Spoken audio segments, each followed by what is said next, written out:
नमस्ते बच्चों, मैं शशिकांत यादव।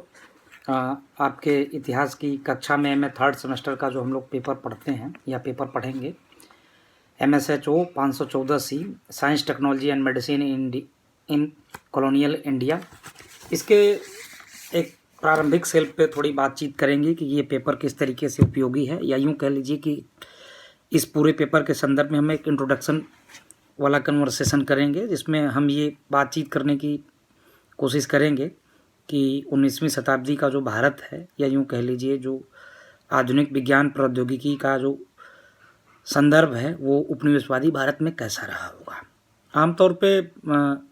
आप सारे लोग विज्ञान और विज्ञान के इतिहास से थोड़ी बहुत ज़रूर परिचित होंगे। तो मेरा मानना ये है, इस संदर्भ में एक सामान्य सी बात आपको मैं कहूँ, वो ये कि जिस तरीके से कला, साहित्य, संगीत सबका एक इतिहास होता है, उसी तरीके से विज्ञान का भी इतिहास होता है। और मैं मानता हूँ कि वो सारी चीज़ें जो मैंने पहले कही, कला, साहित्य, स्थापत्य, वो सारी चीज़ें कहीं न कहीं विज्ञान से जुड़ी हुई हैं, या यूँ कह लीजिए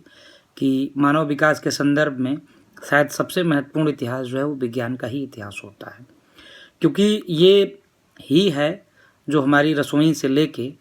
और अंतरिक्ष तक की जो हमारी समझ है अब तक बनी हुई है, और उसके संदर्भ में जितने बदलाव आए, वो सब कुछ अपने आप में समेटे और सहेजे हुए हैं। दूसरी बात ये कि विज्ञान की जो